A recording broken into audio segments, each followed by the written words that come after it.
তুই কি ভেবেছিস কি? হ্যাঁ, রোজ রোজ তোর পছন্দের রান্না হবে? এ বাড়িতে আমার পছন্দের কোনো দাম নেই। কেন রে, রোজের তো তোর পছন্দের রান্না হয়, তুই অফিসে নিয়ে যাবি বলে নতুন নতুন রান্না হয়। আর আজকে আমি একটু আলু পোস্ত করতে বলেছি বলে তোর রাগ? আরে, তোমরা দুজন শুধু শুধু ঝামেলা করছো কেন বলো তো? এটা তো একটা ছোট্ট বিষয়। গিন্নি, তুমি চুপ করো। আমি এই সংসারে বেশি টাকা দিই, তাও আমার পছন্দের হবে না? কি মনে করেছিস তুই? তুই আমাকে টাকার গরম দেখাচ্ছিস? ঠিক আছে, আজ থেকে আমি একসাথে খাবোই না। তুই চাকরি করিস বলে তোর এত দেমাক? হ্যাঁ হ্যাঁ, আমি বেশি টাকা দিই এই সংসারে, তাই আমার কথাটাই শেষ কথা হওয়া উচিত। এই এই তোরা দুজন আবার শুরু করেছিস, তাই তো? এই ছোটখাটো বিষয়ে ঝামেলা করাটা এবার বন্ধ কর। যে যার কাজে যা যা। আজকে থেকে আমি একটা তালিকা তৈরি করে দেব। সপ্তাহে 7টা দিনে কি কি রান্না হবে, এর বিপরীতে যেন কোনো কিছু না হয়। হ্যাঁ, ওটাই হবে। চাকরি করে বলে আমাকে গরম দেখাচ্ছে। আমি জমিতে যাচ্ছি গিন্নি।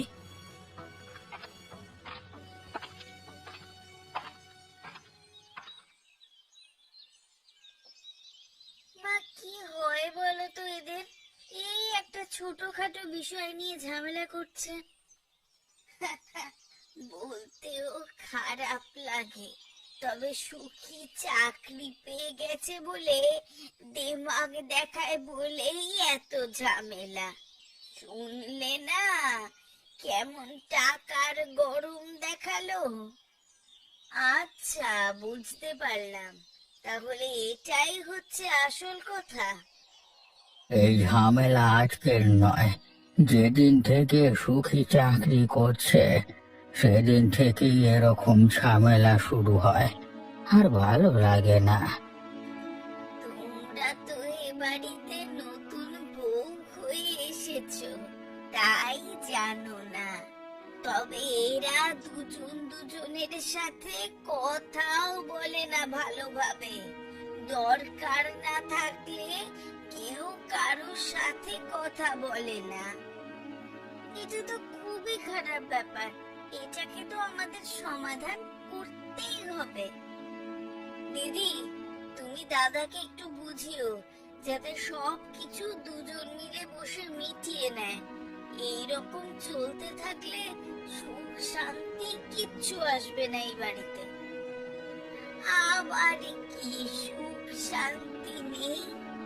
এত বছর ধরে দেখছি তো প্রত্যেক দিন কিছু না কিছু নিয়ে ঝগড়া অশান্তি। বৌমায়েরা, তোমরা যদি কিছু একটা করে দুই ভাইকে আবার এক করে দিতে পারো, তাহলে আমার থেকে খুশি আর কেউ হবে না। মা, আমিও দেখলাম ঝামেলাটা বেশি বেড়ে গেলে ওই টাকার কথা তুলবেই। ওরে বাবা, আপনি তো একদম ঠিক কথা বলেছেন। সপ্তাহের একটা তালিকা করে দিলে আর মনে হয় এই ঝামেলা হবে না। তাহলে চেষ্টা করে দেখো তোমরা দুজন।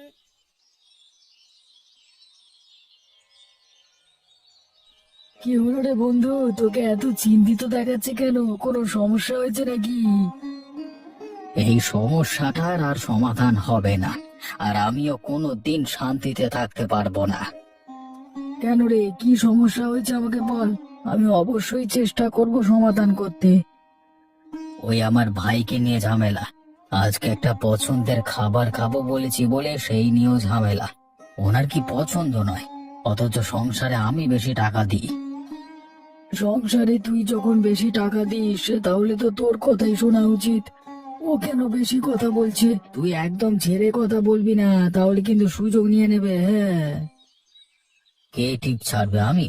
হেহ, এটা হতেই পারে না। আমি যখন বেশি টাকা দেব তখন আমার কথাই চলবে।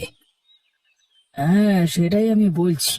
বেশি টাকা দেবো আবার মাথা নত করবো, কখনই সম্ভব নয়। আচ্ছা ঠিক আছে, এবার কাজগুলো কর।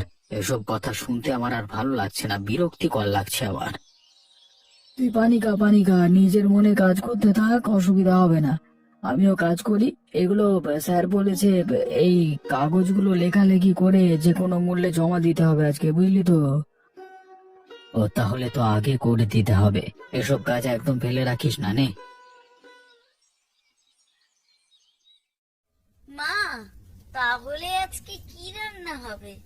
একজন তো বলছে আলু পোস্ত খাবে, আর একজন বলছে পটল আলুর তরকারি খাবে। এবার কোন দিকে যাই বলুন তো? আমার মতে এই দুটো রান্নাই করা ঠিক হবে না। আবার যদি একজন দেখে ওর পছন্দের রান্নাটা হয়েছে, তাহলে আবার ঝামেলা শুরু হবে। হ্যাঁ ছোট বৌমা, তুমি একদম ঠিক বলেছ। তার থেকে ভালো মাছের ঝোল করে দিই, অন্য রান্না আর ঝামেলাও হবে না। তাহলে এর সাথে প্রথম পাতি শুক্তো করে নিন। আমরা দুজন মিলে তো অনেক সবজি কেটে ফেলেছি, শুক্তো করে নিলে সবজিগুলো আর নষ্ট হবে না। আচ্ছা, তাহলে তাই হোক। আমি রান্না বসিয়ে দিচ্ছি। তোমাদের কাটাকুটি তো শেষই হয়ে গেছে। হ্যাঁ, আমাদের কাটাকুটি শেষ। এবার শুধু আপনি রান্নাটা করবেন। আচ্ছা, ঠিক আছে।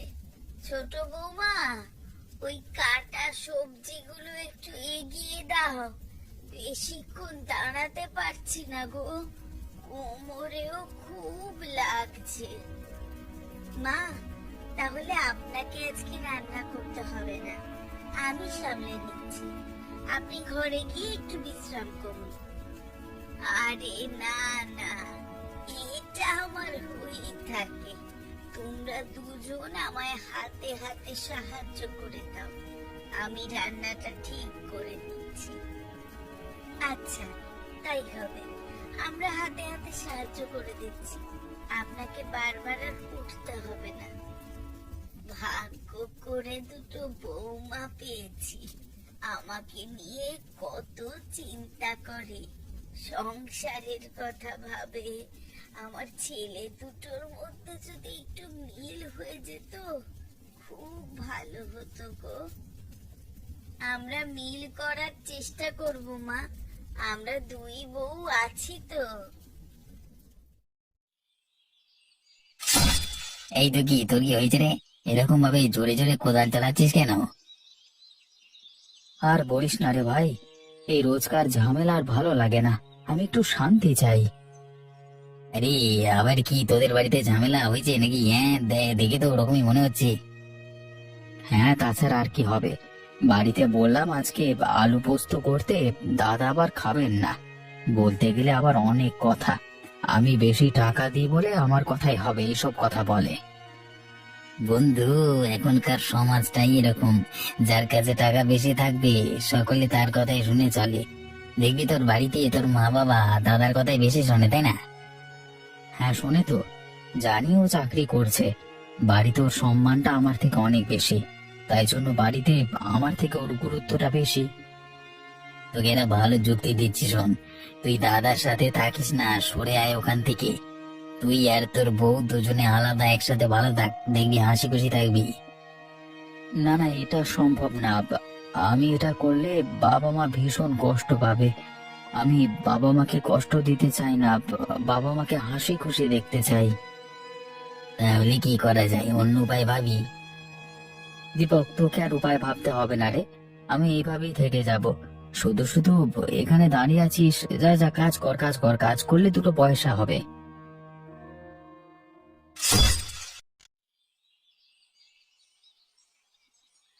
সখী, তোর অফিসের কাজকর্ম ঠিকঠাক চলছে তো? পোস্ট অফিসে আবার নতুন নিয়োগ হবে, এবার তোদের চাপটা একটু কমবে। হ্যাঁ বাবা, আমিও খবরটা শুনেছি। আর দুঃখী, তোমার চাষবাসের কি খবর? কেমন চাষবাস করছিস? আগের বারে মোটামুটি ফসল হয়েছিল, এখন মাঠে মাটি কোপানোর কাজ চলছে। তারপর নাগল দিয়ে আলু বসাবো, আশা করছি ভালোই হবে। মন দিয়ে কাজ কর, ভালোই হবে। কাজটাকে দায় সারা হিসেবে করবি না, মন থেকে ভালোবেসে করবি, দেখবি ভালোই হবে।